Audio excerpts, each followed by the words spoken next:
L'émoi, la tourmente et la crispation continuent d'habiter les victimes des casses de Dikolo Bali dans le premier arrondissement de la ville de Douala. Nombreuses sont ces familles qui dorment à la belle étoile du fait de cette opération. Une réunion de crise a récemment été organisée dans les services du gouverneur de la région du littoral afin de trouver une solution à cette crise domaniale.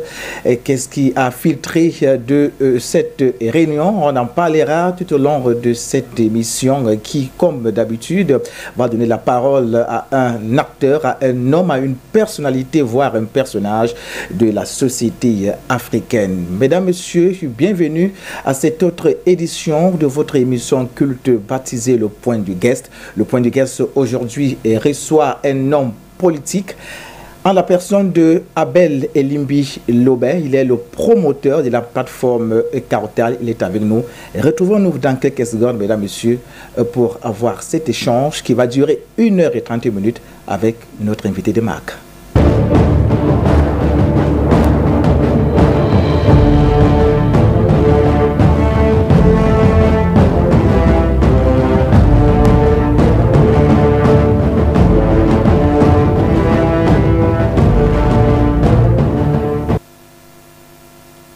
Abel Elimbi Lobé, bonsoir. Bonsoir, Monsieur Narcisse Moutou. Alors, j'ai envie de vous poser cette question d'entrée. C'est quoi la plateforme Kautal? La plateforme Kautal, c'est une stratégie électorale. C'est une stratégie pour aller aux élections, les prochaines élections. Nous avons commencé à promouvoir cette stratégie dès les élections présidentielles passées et puis pendant les élections législatives de 2020. Nous n'avons pas été écoutés par les acteurs politiques auxquels nous nous adressons parce que la plateforme Kautal a été développée pour permettre à l'opposition camerounaise d'envisager sérieusement de gagner les élections. Que ce soit les élections présidentielles, que ce soit les élections législatives, municipales et autres. Et elle consiste à amener les acteurs politiques aux élections présidentielles à avoir un candidat de large consensus, un candidat que les autres acteurs de la vie politique de l'opposition vont soutenir de manière à ce que face au candidat du régime, les voix de l'opposition, les voix de ceux qui votent contre le régime, les voix de tous ceux qui veulent que le régime tombe, pour que nous ayons au Cameroun une alternance, ces voix-là, qui sont nombreuses, qui sont plus nombreuses que les voix qui soutiennent le régime, ne se dispersent plus. Parce que, pour moi, et ceux qui ont fait ce travail avec moi, la principale cause de nos échecs à répétition, et je souligne que nous avons déjà échoué aux élections 17 fois, quand je dis nous, je veux dire l'opposition camerounaise, tout parti politique confondu. Depuis 1990 jusqu'à aujourd'hui, il y a eu 17 élections et nous avons été battus à toutes ces 17 élections-là. Eh bien, pour nous qui avons fait ce travail, nous pensons que ce qui nous fait échouer, c'est que les voix du changement, les Camerounais qui veulent voter le changement, dispersent leurs voix. Elles ne vont pas chez un seul candidat. Elles ne vont pas sur une seule liste ou au profit d'une seule liste. C'est les législatives ou les municipales. Elles se dispersent au présidentiel. Elles se dispersent sur plusieurs candidats. Vous avez vu dernièrement aux élections de 2018, il y avait, je crois, 8 candidats contre le président Biya. Et l'ensemble de ceux qui sont partis au vote pour voter contre le président Biya, n'ont pas voté pour un seul candidat. Ces gens ont voté un peu pour M. Libi, un peu pour M. Ossi, un peu pour M. Garga, un peu pour M. Kamto, etc., etc.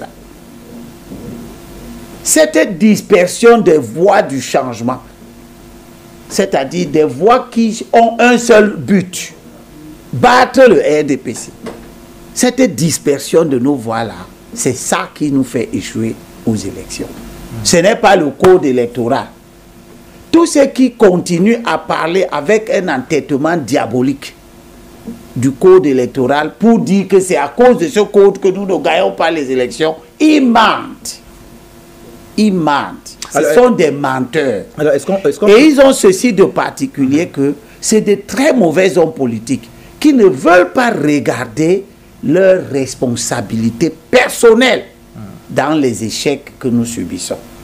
Ils ont une recette, un discours, un narratif tout trouvé qui date depuis les années 90, qui est qu'on accuse le RDPC de fraude et patati et patata. Alors, est-ce que la création de cette plateforme baptisée Kautal trouve sa raison d'être du fait de l'absence de véritable idéologie au sein de ces partis politiques de l'opposition? Ce n'est pas l'idéologie qui gagne les élections. Vous comprenez? D'ailleurs, dans le monde, nous sommes en train de sortir de la logique des idéologies. L'idée que pour que le monde soit bien, c'est le communisme, collectivisation des moyens de production, tout ça. On est sur des plans d'action, des projets de société. Oui, nous sommes à l'ère des projets bâtis sur le simple principe de la bonne gouvernance. On n'est plus sur les histoires de c'est le capitalisme ou bien c'est le socialisme. C'est fini. Parce que tout le monde s'est rendu compte que toutes ces idéologies-là, à la fin, on aboutit à une exigence. Il faut que l'homme soit libre d'entreprendre. Mais en même temps, la propriété privée et l'initiative privée individuelle doivent tenir compte du bien-être de l'homme. Tout ça, ça a amené que les vrais problèmes aujourd'hui ne sont plus idéologiques. En tout cas, au Cameroun, où nous n'avons pas de problème de recherche d'une organisation politique de la société basée par exemple sur la religion, parce que dans les pays où les problèmes de l'organisation politique basée sur la religion, en Iran, dans les pays arabo-musulmans, on a une autre problématique idéologique. Là-bas, ils veulent des sociétés théocratiques. Ils estiment que c'est les sociétés théocratiques qui sont bien. C'est la charia, la justice religieuse, etc. Nous, on n'a pas ces problèmes. Nous avons la laïcité. Et personne au Cameroun ne remet en cause la laïcité. C'est un avantage. Au Cameroun, personne ne dit qu'il faut faire du communisme. Au Cameroun, personne ne dit qu'il faut faire le capitalisme. Tout le monde est d'accord sur ce que les pères fondateurs ont laissé comme principe. Liberté d'entreprise, la propriété privée. En même temps, l'État assure la cohésion nationale, veille aux intérêts généraux et on laisse à chacun la possibilité d'entreprendre. Donc nous sommes une société qui a consacré l'initiative personnelle. Ça crée de l'émulation, ça crée de la compétition, ça crée une dynamique. Mais en même temps, nous sommes une société qui n'accepte pas que les riches écrasent les pauvres, que tout soit entre les mains des riches, etc. Si bien que même le RDPC qui est au pouvoir et sa pensée politique qu'il a baptisé le libéralisme communautaire, vous voyez qu'il pense au libéralisme, mais il met aussi le communautaire là-dedans. C'est parce que nous sommes des sociétés de communauté au départ. Avant que l'État n'arrive, il y avait les Sawa, il y avait les Bassa, il y avait les Bamileke, ainsi de suite. Notre société est une société de communauté. Ces communautés n'ont pas encore disparu. Peut-être qu'elles vont disparaître. Peut-être que si on s'organise mieux, avant d'atteindre l'an 2070 ou bien 3000, etc., on ne saura plus qui est Sawa, qui est Bami, on saura qui est Camerounais. Mais on n'est pas encore là. Nous sommes au stade où on sait que Limbilo est un Sawa, ce n'est pas un Bami. On sait que le Kamto Maurice est un Bami, ce n'est pas un Bassa. Donc nous sommes encore au stade où il y a les communautés. Sauf que nous nous organisons et tout le monde est d'accord que cette organisation soit ainsi pour que ces communautés-là vivent en bonne intelligence entre elles. Et petit à petit, qu'il y ait des mélanges entre les différentes communautés, en particulier les mélanges du sang. Parce que nous sommes des sociétés où on considère culturellement que l'identité est dans le sang. On dit que le sang des motos, la famille moto, oui, c'est leur sang, ils sont comme ça. Le sang des Bétis, il a le sang boulou. On croit que l'ethnie est dans le sang. Donc si vous mélangez le sang par le lien du mariage et de la procréation, vous mélangez les ethnies, vous mélangez les civilisations. Ça donne quoi? Ça donne ce que j'appelle le syncrétisme. C'est-à-dire que ce mélange-là débarrasse l'individu qui est issu du mélange de ce qui n'est pas bon pour retenir seulement ce qui est bon chez chacun. C'est donc important qu'on promeuve les mélanges entre les différentes communautés. Cet exercice, il est en train de se faire. Ça va lentement. Le parti unique qui a pensé ces choses-là n'est pas allé à fond. Vous voyez par exemple Souley Daïdjo. Peut-être donc faire un rapprochement entre ce que vous décrivez là et le fédéralisme communautaire. Non, pas du tout. Promouvoir pas du tout. Une certaine classe politique. Pas du tout. Pas du tout, ça n'a rien à voir. Le fédéralisme communautaire est un bavardage qui relève de la propagande. Donc c'est un contenu vide, d'après vous? Oui, ça n'a rien de spécial. Le fédéralisme communautaire, c'est tout simplement que nous sommes dans la décentralisation et ceux qui veulent exister politiquement, au lieu de parler de la décentralisation, pensent utiliser une nouvelle terminologie, etc., pour avoir se mettre en perspective. Mais nous sommes dans une société qui a fait l'expérience du centralisme. L'État central assurait la cohésion. Il pensait la gouvernance générale. Il pensait la gouvernance au niveau local aussi. On construisait une école à Bonabéry parce que à Yaoundé, dans le cabinet du ministre, on s'est assis là-bas, on a décidé qu'il faut construire à Bonabéry, ainsi de suite. Puis on a vu que tout ça était trop lourd.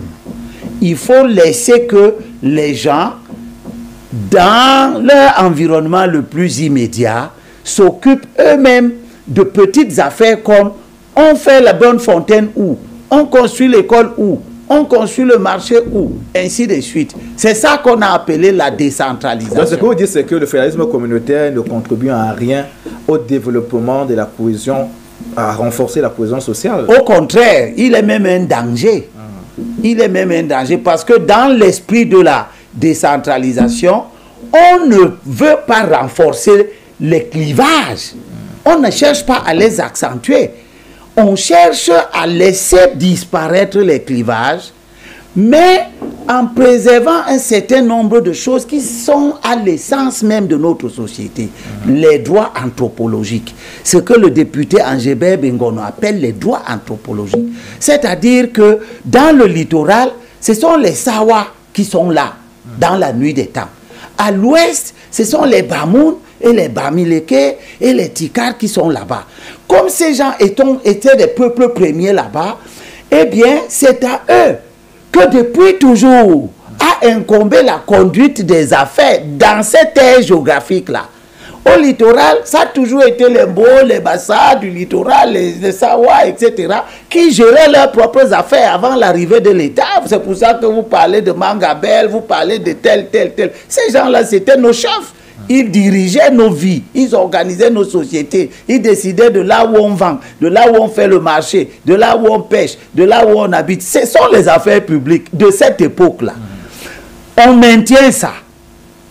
On maintient ça. C'est-à-dire que dans l'époque moderne et la République moderne, eh bien, dans la décentralisation où l'État central confère un certain nombre de compétences à des autorités locales, ces autorités locales-là doivent être prioritairement des autochtones. C'est ce qui se passe partout et ça marche. C'est-à-dire que les autorités locales à l'extrême nord, ce ne sont pas les gens qui viennent de l'Est. C'est des gens qui sont de l'extrême nord. Ils sont chez eux, ils s'occupent des affaires de chez eux. Dans le nord, les autorités locales sont des gens du nord, c'est des peuples, etc. C'est eux qui sont là, c'est eux qui connaissent leur ambiance, leur atmosphère, leur environnement. Ils s'occupent de leurs affaires. Ainsi de suite. Sauf que, arrivant au littoral, eh bien, les gens changent les règles du jeu et ils changent de paradigme.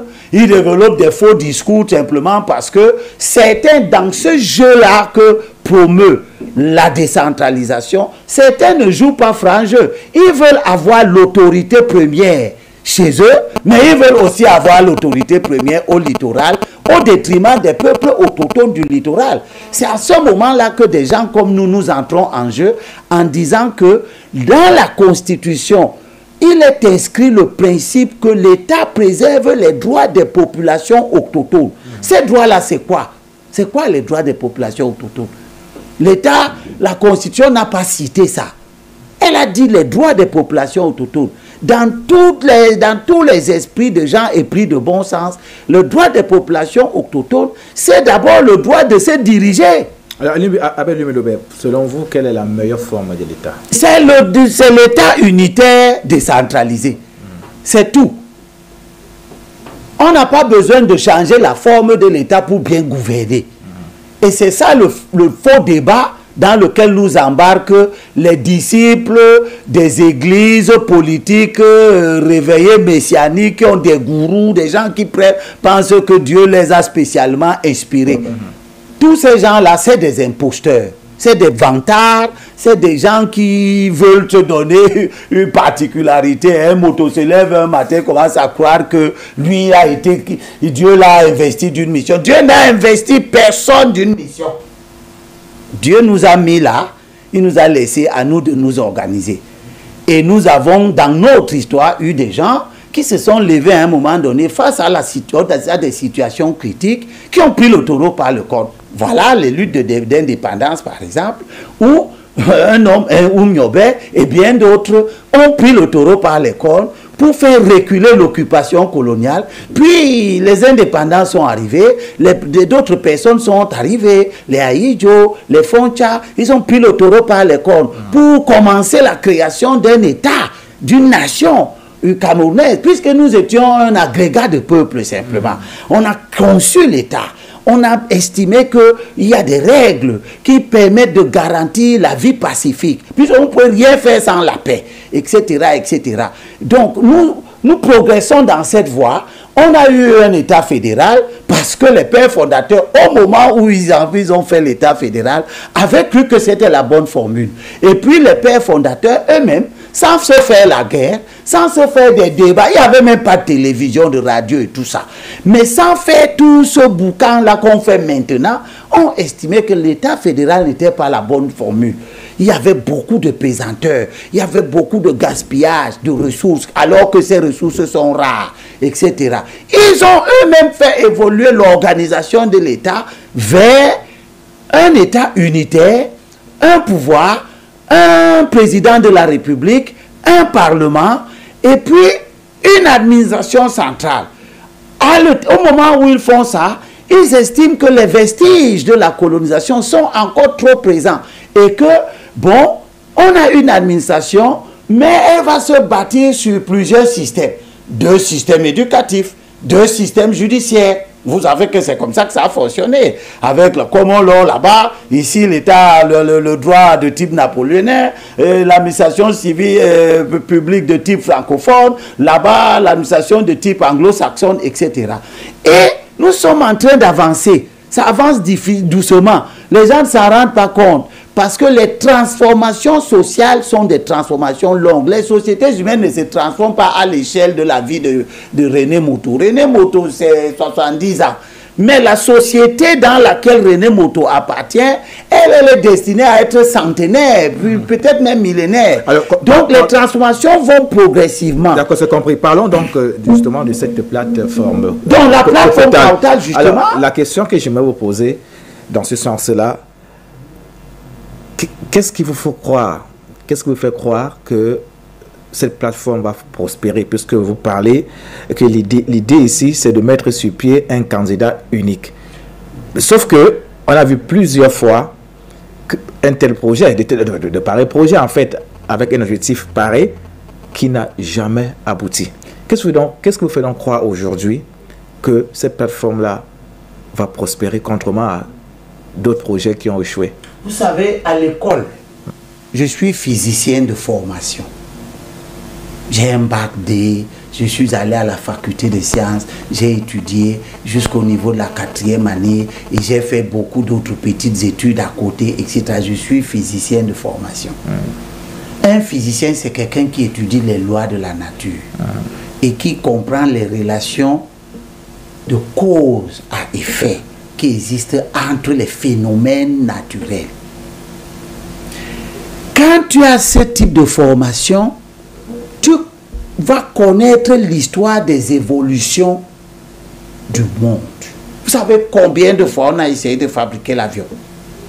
Non. Alors, on a essayé plusieurs fois, on a échoué, on a échoué, on a échoué. Les premiers avions, le pilote mettait les pieds à terre, il poussait lui-même avant de voir si il essaie de s'envoler, ça monte seulement sur 1 ou 2 mètres, ça tombe.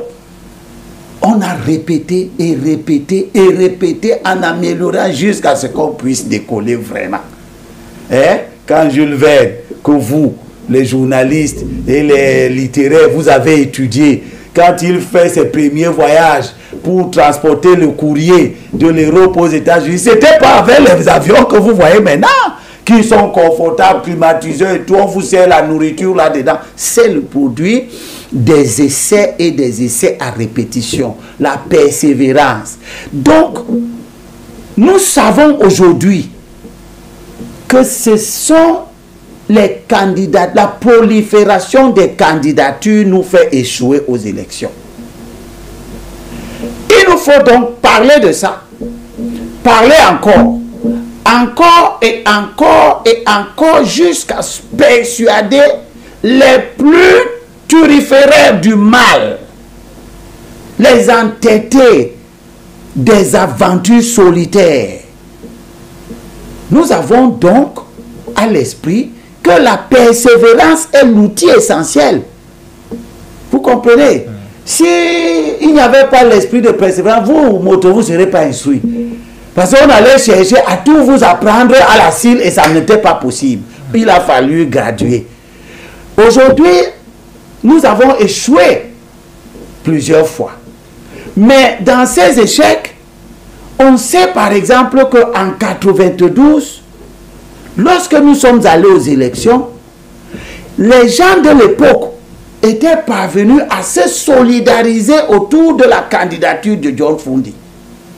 Plusieurs partis politiques, plusieurs acteurs politiques ont essayé ça. Ils ont obtenu un résultat qui est que John Fundi a été battu, mais il a eu 37% des suffrages valablement exprimés. Paul Biya a gagné, mais il n'a eu que 39%. Ils étaient coude à coude. Puis, on est allé vers d'autres expériences, notamment le chacun pour soi. Et on a vu que à partir de 97, deuxième élection présidentielle après le retour du multipartisme, le chacun pour soi a donné des résultats piteux, de mauvais résultats. Les gens ont échoué. Paul Biya a gagné avec des résultats de scores de plus en plus élevés jusqu'à atteindre 77% là en 2018.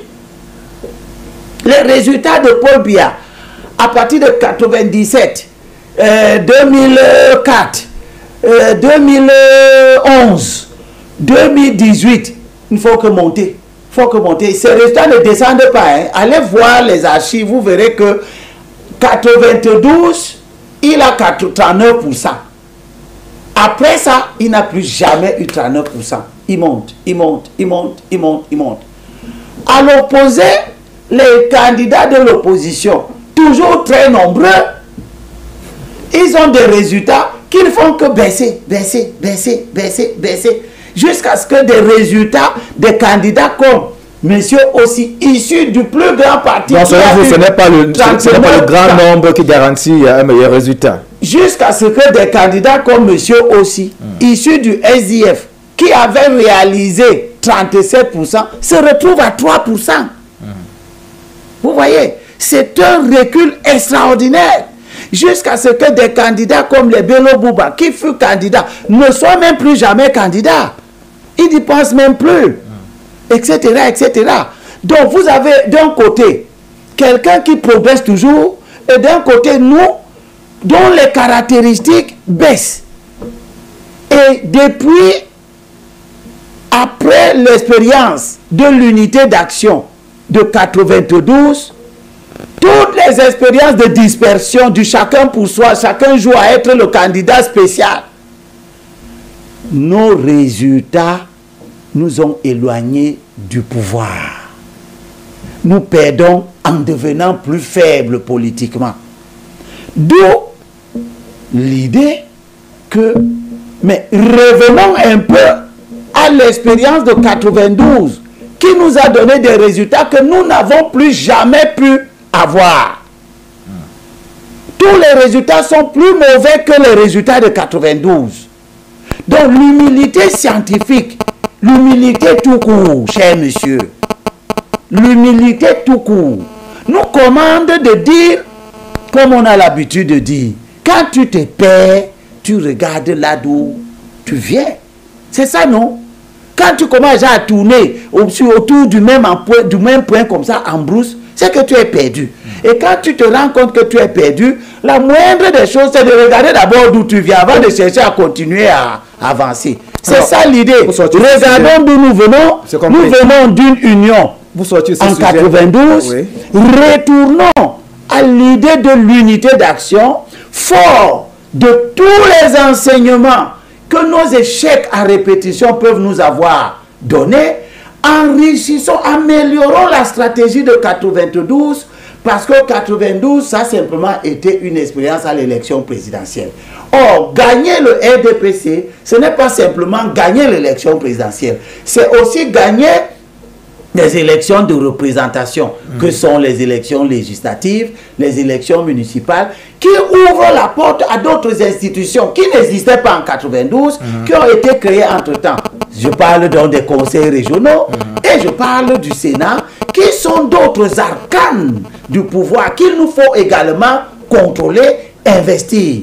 Donc, vous voyez que l'expérience de 92 étant devenue par nature fondamentale, ceux qui essayent aujourd'hui de continuer à s'opposer à l'expérience de 92 sont simplement de mauvais hommes politiques, probablement même des hommes politiques introduits dans l'arène politique de l'opposition par le régime, parce que c'est ça, les guerres politiques.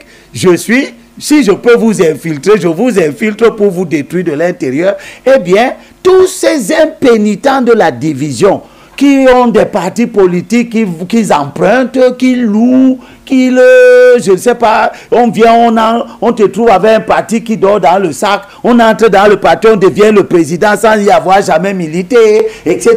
Des choses comme ça. Tous ceux qui font ces choses-là, qui veulent exister, vaille que vaille, coûte que coûte, au détriment de la nécessité pour nous de marcher vers la victoire, ces gens-là, eh bien, si ils ne comprennent pas le discours de la stratégie cautale, qui veut dire union, unité d'action, c'est le Fulbé Kautal. C'est la présidente de l'UPC qui a trouvé ce nom-là. Ce n'est pas Elimbi. Vous pouvez haïr Elimbi parce qu'il dit les choses, ça vous choque. Mais c'est la présidente de l'UPC qui a trouvé ce nom. Dans une assise de réflexion où nous étions avec les Anissé, Kane et bien d'autres. Le nom est resté. Ce n'est pas ma langue maternelle, c'est le Fulbé. parce que nous avons estimé que le mot était révélateur. Parce que Douala, les mots sont compliqués. D'accord. Pour sortir ce sujet, pour sortir ce sujet, ceux qui ne vont pas s'inscrire dans la stratégie Kaokal seront tenus pour responsables de les échecs de 2025. Ça sera le 18e échec, le 19e échec, le 20e échec, le 21e échec, le 22e échec. Parce qu'il y a 5 élections en 2021 et 2025. Si nous les échouons, sortir de ce sujet, c'est que c'est ceux qui ne veulent pas de l'unité d'action qui sont responsables. Ce sujet, Abel Libelobé, que pensez-vous de la gouvernance actuelle? Elle est mauvaise. Elle est mauvaise. En quoi est-ce qu'elle est mauvaise? Vous avez démarré votre propos d'aujourd'hui sur le poignard qui vient d'être appliqué sur la cohésion, la stabilité dans la ville de Douala, la paix, la tranquillité. Le résultat de la mauvaise gouvernance, ce n'est pas seulement le fait de Paul Biya. Il ne faut pas croire que quand on parle de mauvaise gouvernance, c'est que c'est toujours Paul Biya qui est en cause. Non! Les préfets sont des acteurs de la gouvernance. Les ministres sont des acteurs de la gouvernance. Les hauts fonctionnaires. Cette catégorie-là, qui est chargée d'accompagner un président de la République dans l'accomplissement de sa mission, peuvent être des fossoyeurs terribles de la gouvernance. Et une fois qu'on a fait le constat, est-ce qu'on ne peut donc pas changer les hommes? Mais il faut les changer. C'est pour ça que nous avons mis en place une stratégie pour gagner les élections. Je parle du dirigeant. Parce que je parle du dirigeant, on parle justement du dirigeant qui est responsable de la mauvaise gouvernance. Oui, non, vous dites que le dirigeant est responsable. Son environnement est responsable. Oui. Vous parlez du changement des hommes. Oui. Que le mauvais dirigeant change les hommes. Donc ça veut dire qu'il faut changer tout le système en fait. Mais même si le mauvais dirigeant change les hommes, je vous ai dit qu'il a sa responsabilité en tant que chef qui impulse. Est-ce qu'il impulse bien? Il faut changer tout le système. Il faut changer le chef. Quand vous allez changer le chef, parce que si vous voulez changer, il faut savoir le point essentiel que vous touchez. Vous comprenez? Donc, si je veux changer quelque chose dans votre famille, je dois savoir quelle est la bonne personne que je peux. Donc ce n'est pas un problème de système, mais c'est un problème d'homme, c'est ce que vous dites. Même les systèmes ne sont pas divins. C'est les hommes qui mettent les systèmes en place. Si vous voulez changer de système... Mais les hommes obéissent ça à un système. Si vous voulez... Ne mettons pas les mots partout. Si vous voulez changer un système, vous n'avez que deux façons. Soit ceux qui ont élaboré le système, eux-mêmes modifient leur système. Soit vous enlevez ces gens, vous amenez de nouvelles personnes qui viennent avec un nouveau système. Vous avez changé le système. Maintenant, le nouveau système peut s'avérer pire. Hein? On ne dit pas que le changement donne forcément de bons résultats. Vous pouvez faire le changement et puis après, les gens regrettent le changement. Hein? Vous pouvez avoir une voiture marque Mercedes, vous trouvez que c'est vieux. Vous allez acheter une voiture chinoise. Elle alors, vous découvrez après que c'est même pire, mieux. Je regardais même ma vieille Mercedes. Voilà. C'est ça, c'est humain ça. Donc, l'idée pour obtenir la transformation sociale, c'est-à-dire la transformation de la société, pour qu'elle corresponde à ce que les gens désirent. Les gens désirent une meilleure gouvernance. C'est quoi la meilleure gouvernance? C'est que les gens puissent avoir à manger décemment. Que les gens aient les moyens de production, l'eau, l'électricité. Que les gens aient les moyens d'être en santé. Que les gens puissent se soigner. Que les gens aient les moyens d'élever leurs standards intellectuels et spirituels par l'éducation de qualité. Que les gens maîtrisent leur environnement par l'acquisition du savoir scientifique, littéraire, les arts, etc., etc., etc. Tout ça pour quoi faire? Pour produire une société où les gens vivent mieux qu'avant. C'est ça l'objectif de la transformation sociale. Mais pour le faire, eh bien, il faut des hommes. Il faut des hommes qui ont envie. Il faut des hommes qui savent le faire, qui sont capables d'inventer les solutions face aux problèmes qu'ils rencontrent. Vous comprenez? Si vous n'avez pas ces hommes-là, vous pouvez même avoir une claire connaissance des problèmes, vous n'aurez pas les solutions. Vous allez seulement vous plaindre. C'est ce que nous faisons actuellement. Oh, il nous faut, on n'a pas l'électricité. On connaît les problèmes. On n'a pas l'eau. On n'arrive pas à augmenter la production du cacao, du café. On n'arrive pas à produire plus de coton. On ne sait pas le transformer. Voilà les problèmes des mines qui arrivent. On ne sait pas comment le faire se trouve même dans la nature. Il y en a qui ne savent rien du tout, mais qui sont sur les chaînes de télévision pour en parler du matin au soir, confondant tout. Ils ne savent pas ce que c'est que l'un degré d'oxydation, comment l'atome de fer se combine dans la nature, mais ils viennent bavarder. Ce sont ces genres d'acteurs qui sont à l'origine du piétinement sur place. Si vous voulez qu'on change, il faut mettre ce type d'acteurs de côté, avoir à la tête de la société, pour la bonne conduite des affaires publiques, des acteurs qui sont délicats, qui ont le sens de la difficulté qu'il y a à conduire les affaires publiques. Narcisse Moto, la conduite des affaires publiques est quelque chose de difficile. Ceux qui viennent sur les plateaux de télévision, vous donnez l'impression que la conduite des affaires est simple. Ils sont des menteurs. D'abord, ils n'ont rien conduit depuis qu'ils existent. Parfois, ils n'ont même pas conduit leur propre famille. Hein, vous trouvez quelqu'un qui n'a pas encore marié une femme, qui n'a pas encore fait des enfants, qui n'a pas encore fait grandir les enfants, qui n'a pas encore pour fabriquer un licencié, il a trouvé du travail, mais il vient vous parler des affaires du chômage comme si c'était une histoire que si je suis assis, je vais décréter, je vais dire que je vais faire comme si, 40 000 emplois, je vais créer 30 000 km de rails.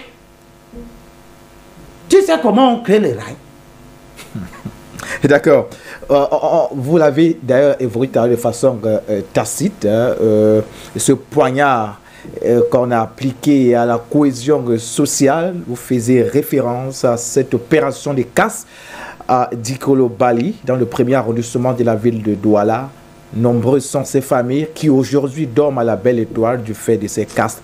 La raison qui a été avancée par ceux qui ont donné l'ordre, que la casse soit exécutée, disent que c'est pour cause d'utilité publique. Aujourd'hui, il faut comprendre, si c'est donc pour cause d'utilité publique, pourquoi ce tollé général? Ceux qui disent ça considèrent que ceux qui sont cassés et fâchés sont des fous. Ils nous manquent du respect. Ils se prennent pour des êtres spéciaux. Et ça, ce n'est pas bien pour la société.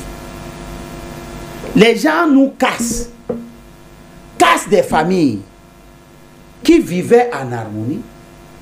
Papa, maman, les enfants, les gens allaient à l'école, les projets de vie étaient menés. Un matin, vous brisez ces gens. Le père se trouve chez un cousin là-bas pour chercher le sommeil. La maman se trouve de l'autre côté de la ville chez une sœur pour trouver du sommeil. Un enfant est là-bas, l'autre est là-bas. Les gens sont éparpillés sans aucune considération de tout ce que cela peut supposer comme drame a priori. Vous infligez de telles situations à vos compatriotes en leur disant « c'est pour votre bien. C'est pour votre bien que je vous casse. » Ça veut dire que vous estimez que c'est vous qui devez dire à ces gens-là ce qui est bien pour eux. Et qu'est-ce que vous êtes en train de faire en les cassant? Vous êtes en train de détruire leurs moyens de production. Vous détruisez leurs ressources potentielles, ce qui leur permettait d'avoir des ressources économiques pour manger, pour boire, pour payer les responsables de cette opération renseignent que les victimes ont été dédommagées, qu'ils ont été informés de cette opération bien avant, mais se sont entêtés à y rester. D'abord, c'est un mensonge, mais laissons d'abord l'indemnisation. Ce n'est pas parce que vous allez donner l'argent à quelqu'un que vous n'êtes pas en train de lui faire du mal. La question que vous avez posée renvoie à ce que ceux qui ont organisé ça disent que c'est pour le bien des gens. C'est ça que vous avez dit, non? Tout à fait. C'est ce qu'ils disent, pour cause d'utilité publique. Ils disent que c'est l'utilité publique. Utilité publique veut dire quoi? Que c'est utile pour nous, tous. N'est-ce pas? C'est ça que ça veut dire. Qu'ils parlent des grands français. Vous savez, moi, le physicien que je suis, par défaut de formation, je parle une langue. Je dois transformer des notions compliquées en des choses qui entrent facilement dans les esprits. Donc j'ai appris à parler une langue qui est simple. Ces gens qui n'ont jamais appris à parler une langue simple, qui ont été formés à l'ENAM, où il y a une culture d'une relation entre les dirigeants et les dirigés, qui est une relation verticale, descendante, c'est-à-dire que le savoir est en haut, il va vers le bas. Ce sont ces genres de choses qui ont fondé des candidats aux élections comme les messieurs aussi à envisager de fermer l'ENAM et de casser tout ça. Parce que les produits de cette école, je ne suis pas d'accord avec lui qu'on ferme l'ENAM. Mais les raisonnements qui les amènent à penser comme ça sont fondés sur les comportements malsains du produit de cette école. Vous comprenez? Des gens en arrivent à estimer que c'est eux qui doivent savoir ce qui est bon pour nous. Ils font ça, nous imposent de ressentir du bien. Au motif que, oh, mais on vous a donné l'argent. Bon. Il est important dans votre émission que vos téléspectateurs sachent que ce qui nous préoccupe, ce n'est pas que le préfet qui est à l'origine de ces choses évoque l'utilité publique. C'est de répondre à la question: vous prenez les biens de ces gens-là, vous détruisez les biens de ces gens-là, pour faire quoi? On parle de la construction d'un centre hôtelier. Voilà. Et le débat commence donc. En quoi est-ce que la construction d'un centre hôtelier par un individu qui vient fructifier son argent est un intérêt pour le type qui est Angele Menduka?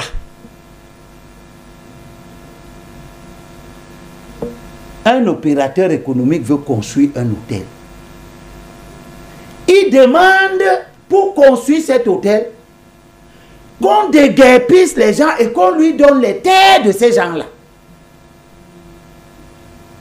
C'est ça qui est en train de se passer. De ceux qui soutiennent cette opération des casses ont envie de faire dire que on ne peut pas faire de développement, on ne peut pas développer une communauté, une ville sans toutefois détruire. Ils sont des esprits simplistes qui, soit par tribalisme, soit par régression intellectuelle, soit tout simplement parce que c'est des esprits primaires qui n'ont pas encore un niveau élevé de raisonnement, ils peuvent dire ce genre d'ânerie. Tous les hôtels qui ont été construits sur la ville de Douala jusqu'aujourd'hui, aucun ne s'est construit à la suite de la destruction des biens d'autrui. Et pourtant, ces hôtels sont là. Les plus récents d'entre eux, qui ne sont pas moins classés dans le monde, Crystal Hotel, il a pris le terrain de qui? Il a acheté son terrain. Vous avez entendu des vagues? Quels sont ces gens qui viennent raisonner? Où ils raisonnent? Sur vos plateaux? Pour dire que on ne peut pas faire le développement sans casser. Mais ils ne voient pas qu'on fait des tas d'actes de développement en ne cassant rien du tout. Aïdjo a voulu construire des logements sociaux. 10 000 logements sociaux.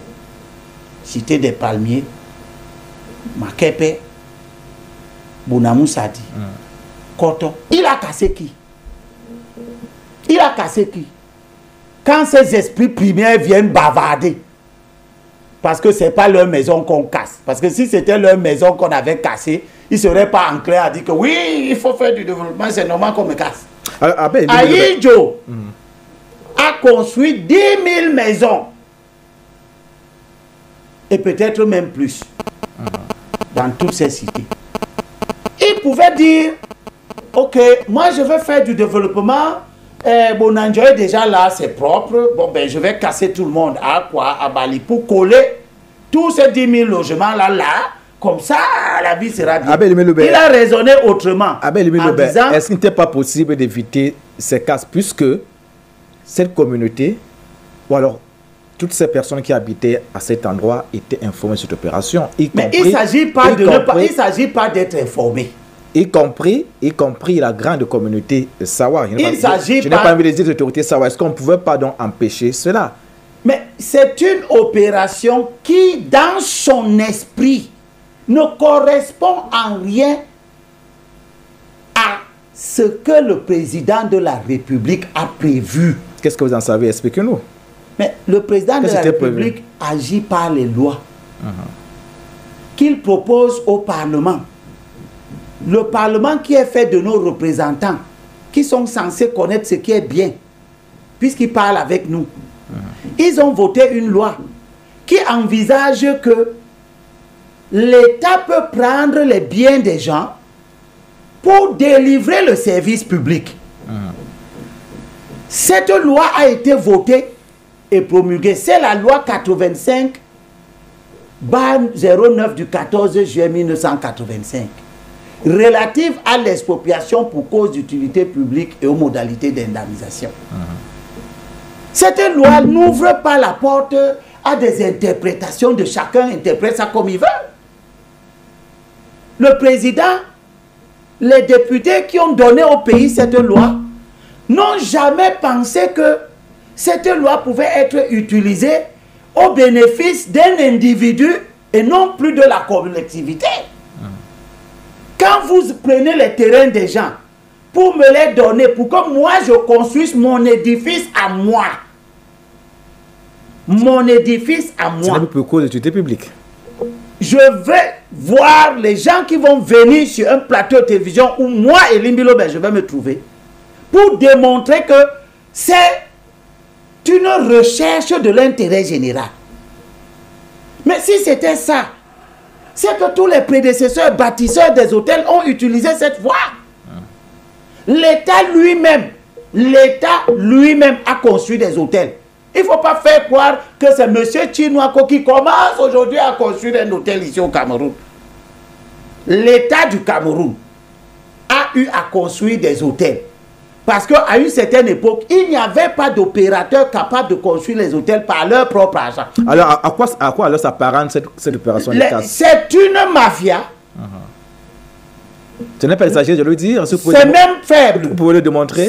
C'est une mafia. Vous pouvez le démontrer. Mais diabolique en plus. Vous pouvez le démontrer. Parce que l'État du Cameroun, lorsqu'il a voulu construire le Mont Fébé,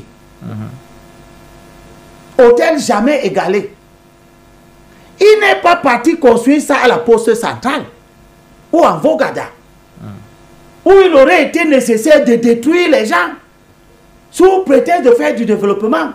Il est parti construire ça au sommet d'une colline où il n'a détruit personne. Et le Mont Fébé existe, il est plein de gens qui viennent dormir là-dedans. Ils n'ont jamais dit qu'il y a le sous-développement parce qu'on n'a pas construit ça à Mélène. Quand l'État du Cameroun a décidé de construire le Hilton, il a détruit qui? Il a détruit qui? Il a pris la terre de qui? Il n'a pris la terre de personne. Il a construit le Hilton. Il n'y a pas eu de marche, il n'y a pas eu de vague, le sang n'a pas coulé, les gens n'ont pas pleuré, les familles n'ont pas été démembrées, et pourtant on a construit le Hilton. Quand l'État du Cameroun a voulu construire à Douala le premier plus grand hôtel de la ville, qui est Aquapalassi, dans les années 60, il a détruit qui? Il a exproprié qui? Il n'a exproprié personne. Quand il a construit le Sawa Novotel, le Sawa sous le label Novotel, il a détruit qui? Il a cassé quoi? Il a pris une partie du territoire où il n'y avait pas de problème. Le Sawa a été construit, il est toujours là, il fonctionne, il est l'un des plus grands hôtels d'Afrique centrale. Il n'a détruit personne. Les privés sont arrivés. Le pays a progressé. Les moyens financiers des individus se sont accrus. Quand Moncam a décidé de construire la falaise à Bonanjo, il a détruit qui? Il a acheté du terrain conformément aux lois et règlements. Il a construit la falaise. Quand il a décidé de construire la falaise en plein aqua, hôtellerie La Falaise, ici, en face de l'ancien cinéma du Vouri, Stade Aqua, il a détruit qui? Il n'a détruit personne. Il a acheté du terrain et les gens qui ont vendu du terrain ont cédé leur terrain conformément aux us et coutumes, aux lois et règlements. Ça n'a fait de vague à personne. Le même comme Moncam, devenu plus riche qu'avant, il a décidé de construire la falaise à Bonapriso. 15 étages. Il a détruit qui? Il a demandé à l'État de prendre les terrains de qui et de les lui donner. Il n'a pas fait ça. Tout à l'heure, vous disiez que c'est une mafia. Tant que vous nous démontrez en quoi est-ce que c'est une mafia. À plusieurs titres. D'abord dans la pensée même de l'affaire. L'idée que quelqu'un sorte d'on ne sait où. Quelqu'un que vous ne connaissez pas. Quelqu'un qui était de nationalité camerounaise. Il a refusé lui-même la nation camerounaise pour aller prendre la nation canadienne. Du coup, il est canadien, il dit être avocat, il est radié au barreau du Canada, du Québec pour les faits d'escroquerie. Le document circule. Je n'ai pas peur d'en parler parce que ce n'est pas moi qui le dis. Ça circule partout, tout le monde. J'ai l'exemplaire de ce document ici. Que ce monsieur n'a jamais démenti. Personne, ni ses hommes de communication, tout le monde. Donc, ce monsieur est déjà un malfaiteur. C'est quelqu'un qui est un malfaiteur même contre notre nation. Parce que quand tu réunis... Dans l'État, dit-il avec un malfaiteur. Quand tu réunis ta paternité, toi, Moto, tu imagines que tu réunis ton père? Dans l'État, dit-il avec un malfaiteur. C'est avec ce monsieur-là, c'est ce monsieur-là qui vient nous montrer jusqu'à quel point il est soucieux du développement du Cameroun. Mais si tu étais tant soucieux du Cameroun, tu resterais d'abord Camerounais. Ce monsieur dont personne ne sait s'il a même jamais construit une auberge quelque part dans le monde. C'est ce monsieur qui vient vous dire: je veux construire un hôtel, Douala doit devenir un grand centre de conférences et patati et patata. Pour ça, cassez-les vos compatriotes, donnez-moi leur terrain. Vous ne trouvez pas que pour qu'un préfet, pour que des fonctionnaires, comme le délégué départemental des domaines du cadastre des affaires foncières, pour que des gens, que ce soit la communauté urbaine, se soient assis, même s'asseoir seulement, pour y envisager de donner une suite à un tel errement de l'esprit humain. Vous ne trouvez pas que c'est déjà diabolique en soi? Mais comment penser que... quand on sait qu'on a construit des tas d'hôtels dans ce pays, je vous relance. on a pris la terre de personnes, quelqu'un vient, vous ne savez pas s'il est capable de construire. Je vous relance. Il n'a jamais rien construit, il ne vous a même pas montré une chambre qu'il a construite, ni au Canada, ni au Cameroun, dont il a refusé la nationalité. Je vous relance avec il vous, attendez, je finis. Il vous dit, donnez-moi, cassez vos compatriotes, donnez-moi leur terre parce que moi je veux faire du développement. Des esprits normaux auraient quand même pu lui dire: mais monsieur, est-ce que pour construire votre hôtel, vous ne pouvez pas aller chercher du terrain, vous achetez le terrain? Vous, monsieur, et vous voulez construire un hôtel à combien de francs? Vous avez combien de francs? J'ai 60 milliards. Mais avec 60 milliards, achetez le terrain. Allez voir des gens. Cherchez des intermédiaires. Voyez des agents immobiliers. Ils sont professionnels. Ils sont spécialisés. Ils peuvent vous trouver le terrain dont vous avez besoin. Vous avez besoin de combien de mètres carrés? 20 000 mètres carrés. Oh! Vous avez besoin de 20 000 mètres carrés pour construire un autre. 20 000. Un hectare, c'est 10 000 mètres carrés. Mais montrez-nous un peu la maquette de ce que vous voulez construire. Pourquoi vous avez besoin d'un si grand étendue de terre? On a des hôtels ici de haut niveau qui sont construits sur moins de 5 000 mètres carrés. Vous voulez jusqu'à 20 000. Pour faire quoi? Je vais faire le casino. Je vais faire la piscine. Mais pour faire la piscine, pour faire le casino, c'est ça le développement, le casino?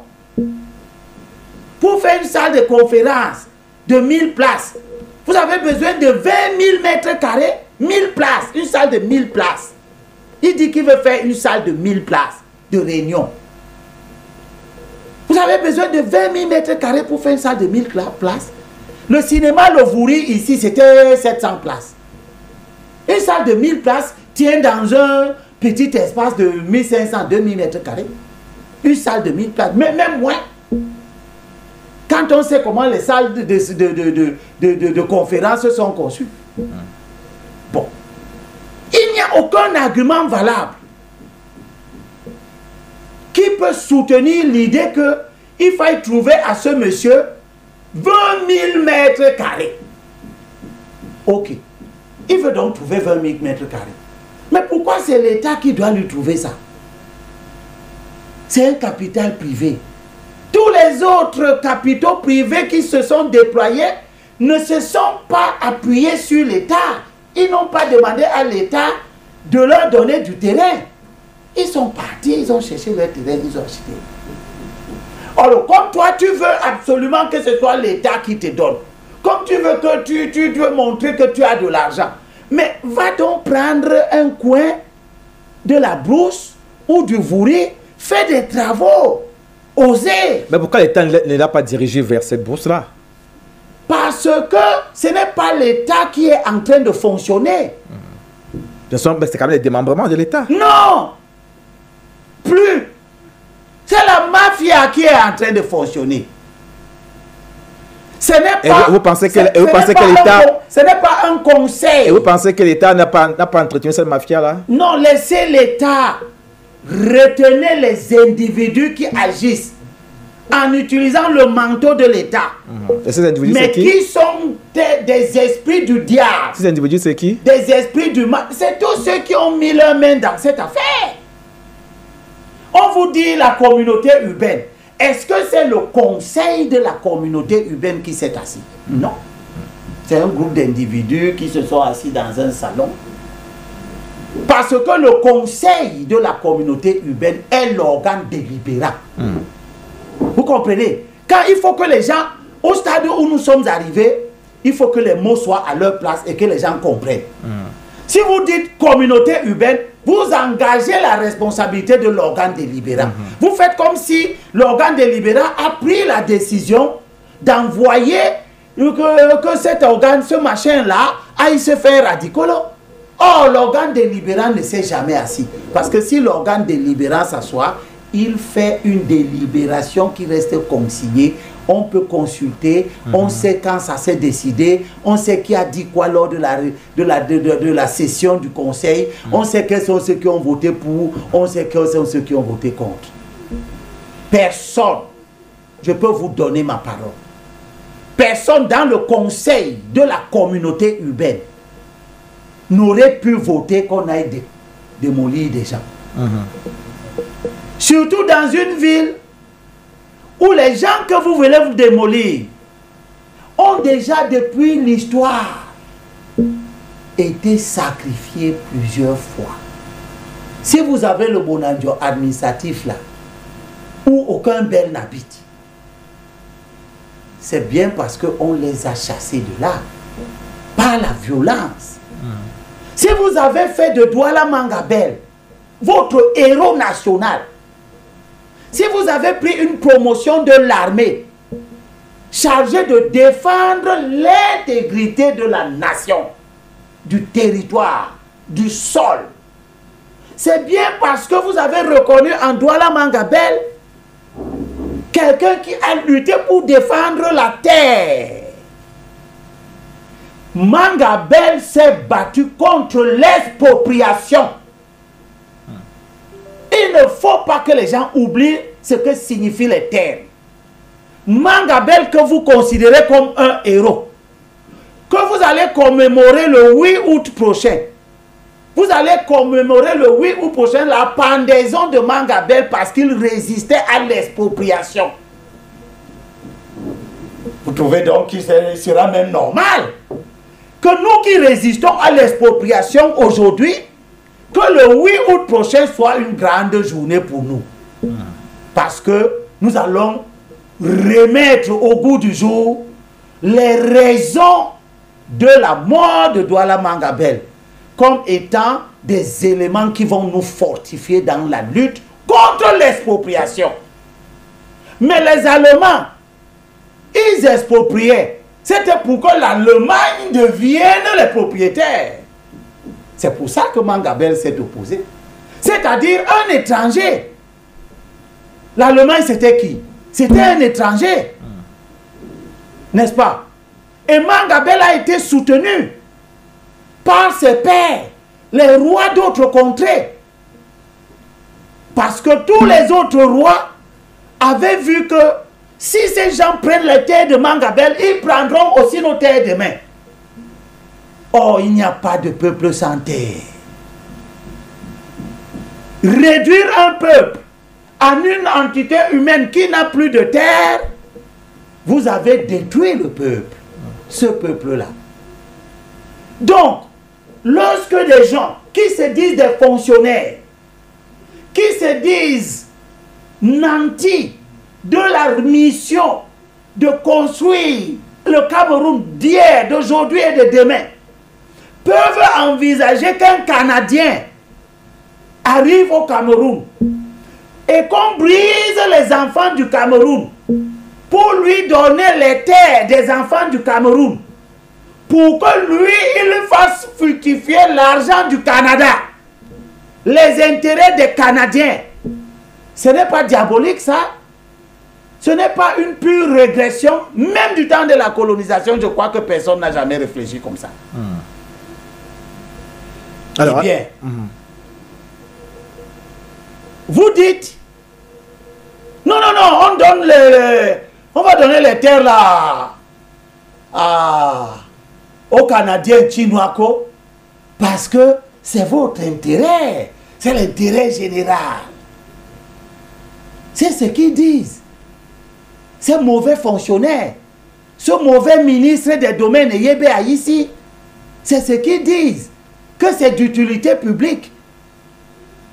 Mais ils n'ont jamais dit que construire l'hôtel Cristal, construire l'hôtel Djega, Tungu, à Yaoundé, Montfébé et machin, ils n'ont jamais dit que c'était d'utilité publique. Qu'est-ce que c'est que ce fonctionnement à géométrie variable? Ok, qu'est-ce qu'on décide donc de faire? Et c'est là où la mafia se manifeste. Comme on sait qu'en réalité, construire un hôtel n'est pas un intérêt général, on décide que on va prendre les terrains, on va les mettre dans le patrimoine de l'État. C'est pour ça que le décret d'expropriation commence par article 1er du décret d'expropriation.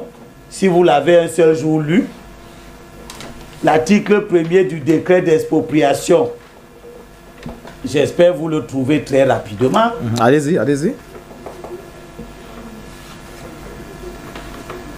Alors, l'article 1er de ce fameux décret d'expropriation, voilà, je vais l'avoir ici.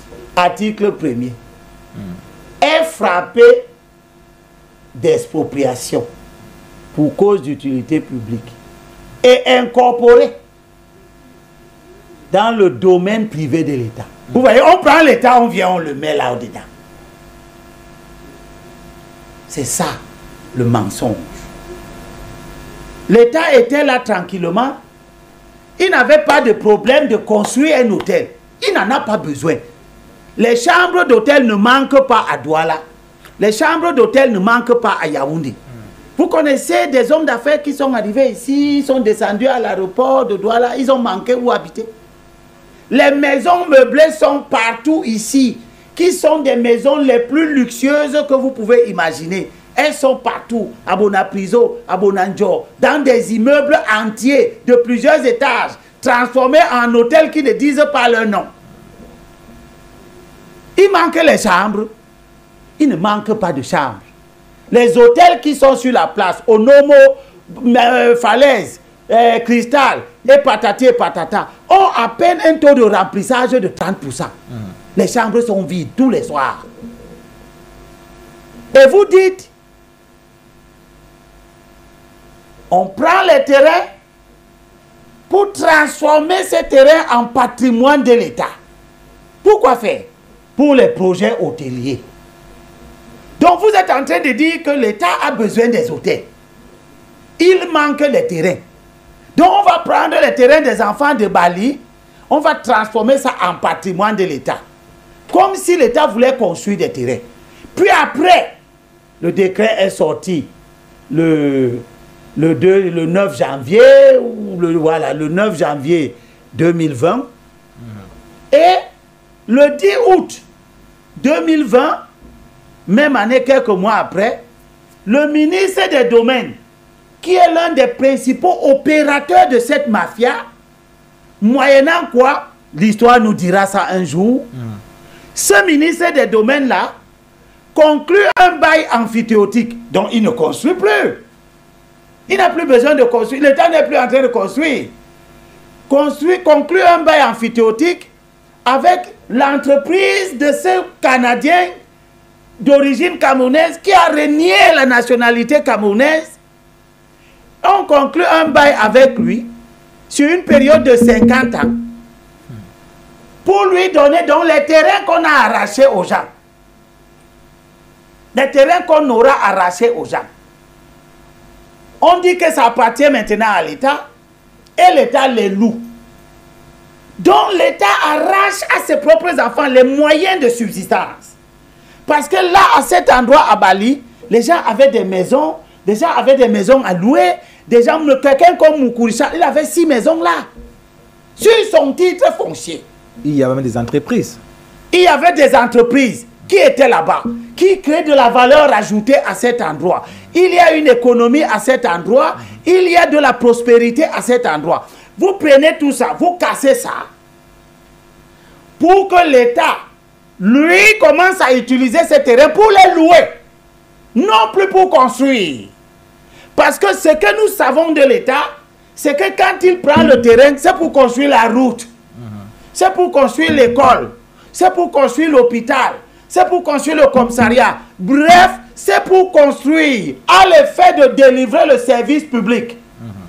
C'est la première fois, probablement dans le monde, tout au moins en Afrique et singulièrement au Cameroun, que M.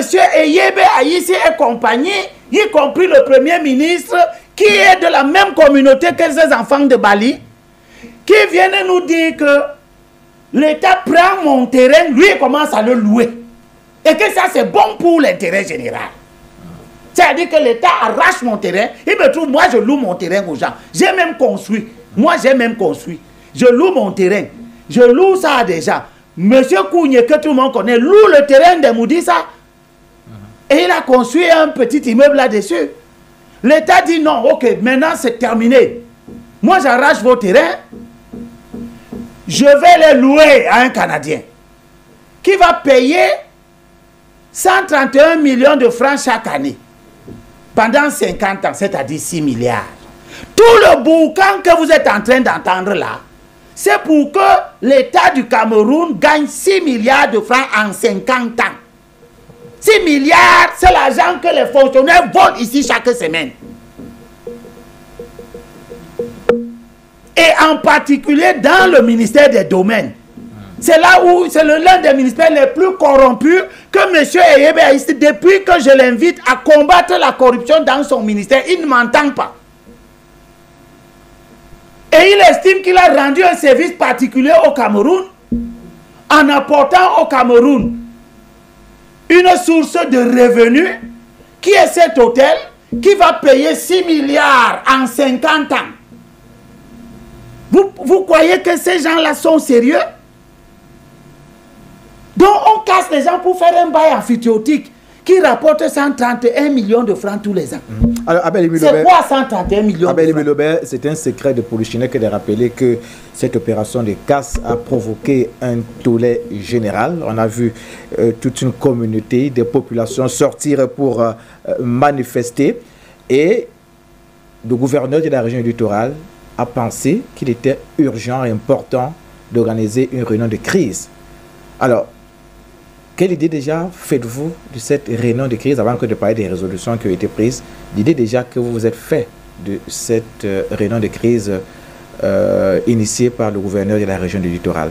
Le gouverneur est un homme de notre communauté. Il sait que notre communauté est éprouvée.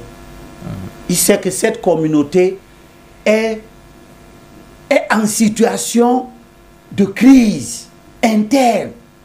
Il le sait. Il sait que nos sièges de députés à l'Assemblée nationale sont grappillés par d'autres communautés. On doit avoir 19 sièges. On n'a que 10 maintenant. Il sait que dans les communes, la plupart des postes de conseillers municipaux, qui sont autant de sources de recettes pour notre communauté, sont pris entre les mains des Bami et les gens venus de partout. Des gens qui, dans leur région, ne donnent aucun poste à personne.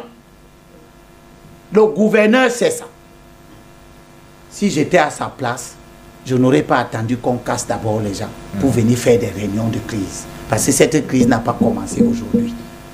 Cette crise a commencé quand il a fallu fabriquer le terrain qu'on veut donner à cet opérateur économique. Parce que on a fait dire au Premier ministre qu'il y a un titre foncier, le 750, qu'on va prendre. Je ne sais pas si le Premier ministre a demandé que c'est combien de mètres carrés le 750. Parce que le 750, c'est 142 mètres carrés. Un Premier ministre normal allait quand même demander à ses collaborateurs que, mais comment, vous voulez prendre un titre foncier 142 mètres carrés seulement pour quelqu'un qui vous demande 20 000 mètres carrés? Non, allez chercher un terrain ailleurs. Il n'a pas fait comme ça. Tout le monde a fermé les yeux. Personne n'a posé la question, y compris lui, le gouverneur, mon ami. Il n'a pas posé la question, mais 142 mètres carrés là, c'est même où? Il se serait rendu compte que, mais ils sont en train de dire qu'ils vont prendre un titre foncier qui est à Daïdo. Eux, ils veulent le terrain à Bali. Comment on se retrouve dans un décret qui dit d'aller prendre le terrain à Bali, mais on capte le terrain on frappe le terrain qui est à Daïdo? Pourquoi le choix de Bali, selon vous? Mais allez demander à M. Chinwako. Parce que c'est M. Chinwako qui a choisi le site de Bali. J'ai lu la lettre que le délégué départemental du cadastre lui donne l'autorisation d'aller choisir son site. Il y a une autorisation. La lettre, j'ai la lettre ici. Il y a une autorisation à cette société privée. À ce Canadien. Oui. À ce Canadien, j'ai la lettre ici. J'accuse le délégué départemental à Maître Olivier Chinwako, promoteur du projet de construction de l'hôtel Hilton de Douala. À ce moment-là, M. Chinwako se présente comme le promoteur d'un hôtel Hilton. Ce n'est pas encore Marriott. Et bah, je ne sais même pas si c'est Marriott aujourd'hui. Voici ça que je suis en train de lire. C'est écrit ici. La lettre est du 16 avril 2015. Tous ces gens-là sont là. Monsieur Chinwako n'est pas allé demander à la communauté urbaine. Et s'il a demandé à la communauté urbaine n'a pas fait asseoir son conseil municipal. Vous voyez comment les choses sont. On laisse les institutions compétentes, les gens s'accaparent les pouvoirs qui ne leur appartiennent pas et se mettent à engager la responsabilité de l'État. Tout ça au nom de notre bien. Alors, le fait a déjà été... Écoutez, laissez que je lise la lettre qui autorise monsieur, ce Canadien-là, radié au barreau du Canada. Un mafieux là-bas au Canada. Le délégué dit, la lettre est frappée du sceau confidentiel pour votre caméra. Si jamais votre caméra peut voir. Oui, voilà. Justement, je crois qu'il va, voilà. il va essayer de zoomer dessus. Voilà, confidentiel. Voilà la lettre. Bon. Maître, c'est le délégué qui parle. J'accuse réception de votre correspondance confidentielle. Donc, Chinwako lui a écrit confidentiellement. Du 16 avril 2015, par laquelle vous sollicitez une autorisation au vu de procéder à la levée topographique, à des levées topographiques sur le site devant abriter le projet de construction de l'hôtel Hilton de Douala. Arrêtons-nous d'abord là. Vous demandez une autorisation à un fonctionnaire et c'est confidentiel. Qu'est-ce qu'il y a de confidentiel? Vous demandez la carte d'identité confidentiellement. Vous demandez un certificat de scolarité confidentiellement. Vous demandez un passeport pour voyager, autorisation de voyager, un passeport. Vous demandez ça confidentiellement. Vous demandez l'autorisation d'aller lever les données topographiques confidentiellement. Le fait que ce soit confidentiel traduit déjà le caractère irrégulier de la chose. La régularité n'est pas confidentielle. La régularité, c'est la conformité à la loi. On ne se conforme pas à la loi en cachette. On se conforme à la loi publiquement. Et le délégué lui répond. Y faisant suite, donc faisant suite à votre lettre confidentielle, où vous demandez l'autorisation d'aller vous-même lever les données, faire les levées topographiques. J'ai l'honneur de vous faire connaître que je marque mon accord pour la conduite de ces travaux. Là, c'est le délégué départemental. La conduite de ces travaux par qui? Par vous-même. Le délégué lui dit, je suis d'accord que vous conduisiez ces travaux-là vous-même. Or, c'est lui le délégué du cadastre qui a les outils. C'est lui qui a les lunettes. C'est lui qui a les techniciens. C'est lui qui est l'État. Et ils prétendent qu'ils sont en train d'agir au nom de l'utilité publique. Et ils laissent que ce soit le privé qui vienne lui-même délimiter le site. Tout en sachant très bien que la loi sur l'expropriation et son décret d'application prévoit que si vous avez dit que les travaux sont d'utilité publique, alors le préfet crée une commission qu'on appelle la commission de constat et d'évaluation qui est chargée, la loi est claire, elle est précise dans cette matière. Chacun ne fait pas ce qu'il veut. D'accord? La loi prévoit que la commission de constat et d'évaluation est chargée au niveau national, provincial ou départemental. Parce que quand on a écrit cette loi, on était encore aux provinces. En 85. Sur décision du ministre de l'Urbanisme et de l'Habitat, il n'y avait pas encore le ministre des Domaines, etc., etc. Écoutez les missions de la commission de constat et d'évaluation. Chargée de choisir et de faire borner les terrains concernés. De constater les droits et d'évaluer les biens mis en cause. Troisièmement, d'identifier leurs titulaires et propriétaires. Quatrièmement, de faire les panneaux indiquant le périmètre de l'opération. Voilà l'organe qui devait choisir le site. Et ça n'a pas été fait. Ce n'est ni la communauté urbaine, ni personne d'autre. Surtout pas Chinoako. C'est la commission de constat et d'évaluation qui comprend le préfet, le responsable départemental des domaines, le responsable départemental du cadastre, le responsable local de l'urbanisme et de l'habitat, le responsable des mines et de l'énergie, le responsable de l'agriculture, le responsable des routes, le responsable de l'organisme demandeur. Demandeur de quoi? De l'expropriation. Le député concerné, le maire ou magistrat municipal concerné, les autorités traditionnelles concernées, donc les élus locaux, les autorités traditionnelles, c'est-à-dire les représentants de ce que vous allez casser.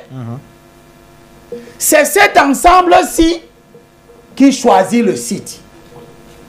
Et le délégué départemental du cadastre, qui est partie prenante de la commission, Il ne dit pas que non, c'est la commission. Laissez, quand on va faire la commission, il va choisir le site. Lui, il écrit subrepticement aux bandits venus du Canada que non, va toi-même choisir ton site. Va faire les levées topographiques. Et il lui dit, je vous demande de garder secret les données recueillies, compte tenu du caractère confidentiel de votre Est-ce qu'on peut mission. filmer ça? Mais voici ça. Après, si vous, je ne sais pas si la photocopie était déjà de très mauvaise qualité. Hein, si vous voilà, vous pouvez filmer ça de très près. Voici ça. Il faudra encore filmer ça de plus près pour qu'on puisse même lire. Donc, un membre de la commission de constat et d'évaluation prend les missions de la commission de constat et d'évaluation, les transfère confidentiellement à un intrus, quelqu'un qui n'est pas dans la commission. Il lui dit, va lever les données topographiques, gardez ça secret. Parce que ta mission est confidentielle. Quelle mission? Quelle est la mission de ce monsieur? Comment vous entrez en possession de ce document, M. Abel Lobin? Mais moi, je suis là pour entrer en possession des documents publics. C'est un document public. Vous me demandez, donc, si j'ai ma carte d'identité, vous me demandez comment j'ai fait pour entrer. Puisque dans ce, vous parlez là de documents confidentiels. Mais c'est confidentiel à tort. C'est pour ça que c'est mafieux. Un délégué répond avec l'entête du ministère et il dit que c'est confidentiel. C'est quelque chose qui est dans les archives. Là, il engage la responsabilité de l'État. Bon, ça, c'est des choses juridiques. Moi, ça ne m'intéresse pas. Mais les correspondances d'un délégué. Ce qui fait dire qu'en fait, c'est l'État. Ce qui fait dire que c'est en fait c'est l'État qui a donc je vous laisse le soin de cette conclure. Opération des casses. Je vous laisse le soin de conclure. Mais ces délégués qui est en train d'utiliser ses prérogatives de délégué, qui est en train d'utiliser les attributs de l'État. Il écrit sur papier en tête. Il utilise un cachet qui est le sceau de la République pour faire des choses qui sont contre la loi de la République. La loi dit que c'est la commission de constat et d'évaluation qui choisit, qui délimite, c'est-à-dire qui lève les données topographiques. Lui, il prend les prérogatives de la commission, il les transfère à l'opérateur privé. Et au nom de notre intérêt. Il fait ça au nom de l'intérêt général. Alors, maintenant, on comprend mieux. Il fait ça au nom de l'utilité publique. On comprend mieux maintenant la mafia. C'est-à-dire qu'au nom de l'utilité publique, tu piétines la loi publique. Au nom de l'utilité publique, tu mets de côté la commission de constat et d'évaluation. Au nom de notre bien à nous tous, tu bafoues tout ce que le président de la République a dit. Vous avez donc fini. Vous avez délimité votre site, vous-même, l'opérateur économique, et ses amis qui sont dans la confidence, puisque c'est confidentiel. On est là dans la confidence. Et c'est tellement confidentiel que même le ministre des Domaines ne pose pas la question de savoir qui a délimité qui a choisi le site, qui a délimité le site. C'est à nous inspirer de la question de savoir si le ministre a reçu un seul jour le procès verbal de la commission de constat et d'évaluation conformément à la loi. Parce que le président de la République, lorsqu'il parle de la commission de constat et d'évaluation, il dit que cette commission-là doit faire un procès verbal. Il dit, la commission se réunit en tant que, ça c'est l'article 7 du décret d'application. La commission non, je crois même de la loi, je ne suis pas encore dans le décret d'application. Non, je suis dans le décret d'application. Ok. La commission, article 7 alinéa 1er, la commission se réunit en tant que de besoin sur convocation de son président, le préfet. La convocation et l'ordre du jour doivent être adressés à chaque membre au moins 15 jours avant la date de la réunion. Donc, chaque fois que cette commission se réunit, le chef supérieur qui est membre devait recevoir 15 jours avant l'ordre du jour, et etc. Les déclarations prises sont prises à la majorité simple des présents. En cas de partage de voix, celle du président est prépondérante.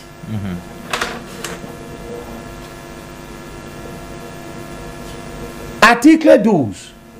À la fin de l'enquête d'expropriation, la commission de constat et d'évaluation produit un procès verbal d'enquête relatant tous les incidents éventuels ou observations des personnes évincées. Signé de tous ses membres présents. Un procès verbal de bornage. Le plan parcellaire du terrain retenu par qui? Par la commission. Alors, on va évoluer, on comprend maintenant la mafia dont vous faisiez allusion tout à l'heure. C'est bien si vous avez compris. La commission... que vos téléspectateurs aussi ont compris. Oui, ils sont en train de comprendre. Alors, on revient donc sur cette réunion de crise qui a été initiée par le gouverneur de la région du littoral. Au terme donc de ces assises-là, il y a eu des résolutions qui ont été prises. D'abord, le gouverneur a instruit l'arrêt des travaux de construction sur le site de Querélé et il a mis sur pied une commission ad hoc qui va donc aller sur le terrain. Et cette commission pour faire quoi? La commission là part sur le terrain faire quoi? Pour évaluer, examiner, en fait, examiner, évaluer, pour comprendre en fait ce qui s'est passé. Comment est-ce qu'on vous avez du mal à dire comment est-ce qu'on en arrive là? La commission ad hoc n'est pas légale. Oui, ben. Ce qui est légal. On s'en tient au propos. Moi, je ne suis pas ami avec les gens qui fonctionnent dans l'informel. Vous avez que le gouverneur c'est votre ami? Oui. Il est dans l'informel. Et du coup, il n'est plus votre ami? Il est dans l'informel. Et du coup, il n'est plus votre ami? Si je le vois, je vais lui dire que Mola, tu es dans l'informel.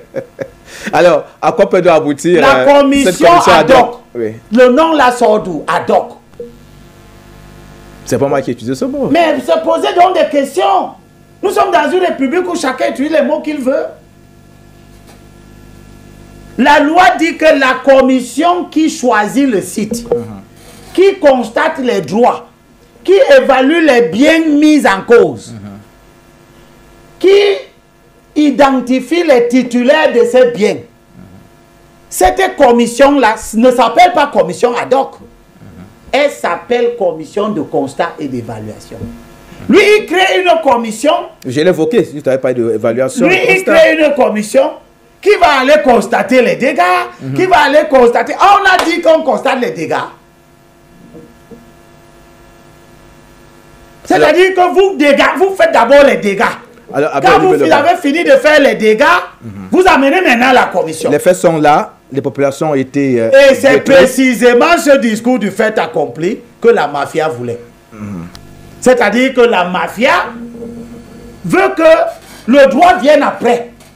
Quand elle a déjà posé ses actes, elle a cassé tout le monde.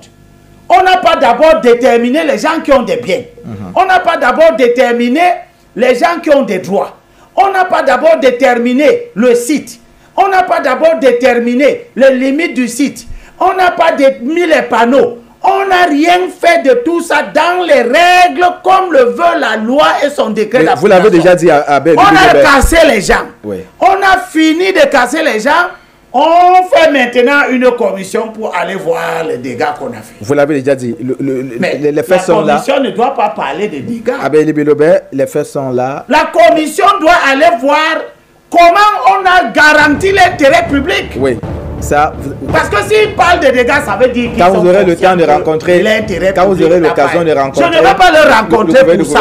Parce que je l'avais rencontré, je lui avais parlé avant que empêche cette opération. D'accord. Elle est illégale. Alors, les faits sont là. Dikolo a été détruit. Comment envisagez-vous l'avenir ou alors la suite de cette affaire? Je vais aider. Je vais aider les populations de Dikolo à faire en sorte que le chef de l'État soit au courant. Il n'est pas au courant parce que si je ne sais pas. Je ne sais pas. Je ne sais pas. Je ne sais pas si tout le bruit que nous faisons, parce que c'est à lui que ce bruit est destiné. Ce bruit n'est pas tout ce que je fais sur les plateaux depuis que je tempête. C'est pour qu'il écoute. qui sache que ses concitoyens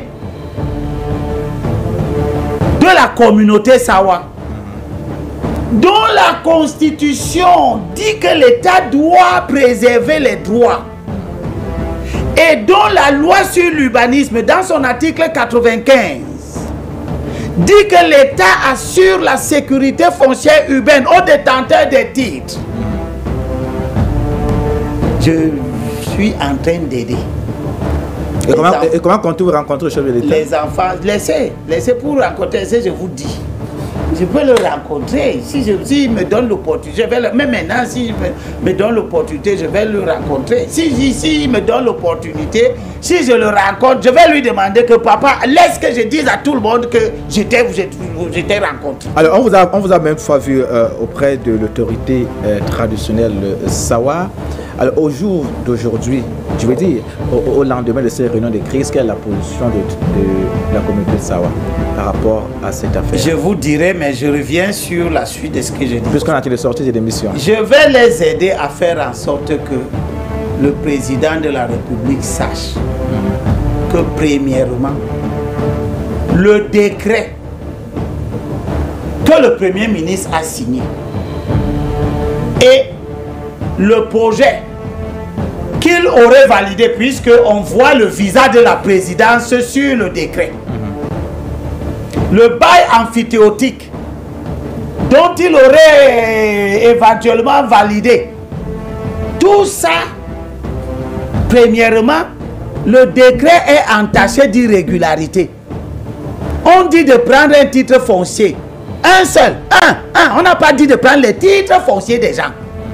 On n'a pas dit que le préfet prend les titres fonciers qu'il veut, comme il veut, sur la surface qu'il veut. Ça, on l'a compris. Vous aurez il a donc pris un titre foncier. Oui. Que ce titre foncier, monsieur le président, le titre foncier là ne se trouve pas à Bali. D'accord, on a compris. Il se trouve à Daïdo. On a compris. Vous aurez l'occasion de parler de les terrains du domaine national que le décret dit de prendre à Bali et de joindre avec le titre foncier pour faire 2 hectares, 63 arts et 30 centi-arts. Ce n'est pas possible. Un terrain se trouve à Bali.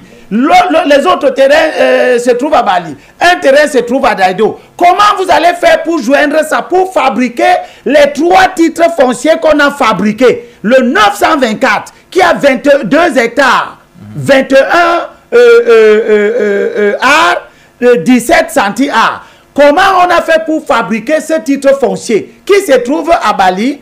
Comment on a fait pour fabriquer le 925? Comment on a fait pour fabriquer le 926? Joindre ça avec le 750 qui est à Daïdo. On a fait comment? D'accord, ça compris. Quel mécanisme? Quelle est la position de l'autorité Sawa? Quelle est la position de l'autorité Sawa à ce jour? Du moins au lendemain de cette réunion de crise tenue par... Je vais aider les populations de Bali à demander au chef de l'État qu'on leur restitue leur terrain.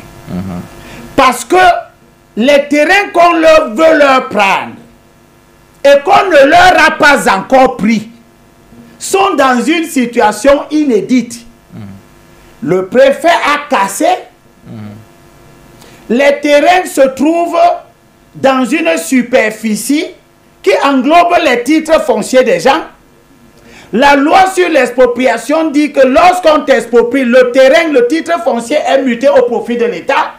Leurs titres fonciers ne sont pas mutés au profit de l'État. Au jour d'aujourd'hui, le conservateur foncier agissant pour le compte de l'État du Cameroun continue à leur délivrer des certificats de propriété, c'est-à-dire à leur reconnaître des droits de propriété sur ces terres-là, qui sont d'ailleurs des terres ancestrales, et des droits qui sont opposables aux tiers, c'est-à-dire y compris à l'État du Cameroun. D'accord, merci Abel. Donc les gens ont leur terre. C'est terminé. Le conservateur foncier n'a pas changé leur titre foncier. Nous sommes arrivés au terme de cette émission. Le préfet est en train de les prendre, il les a cassés tous. Oui. Le ministre des Domaines est en train de louer ça à un Canadien.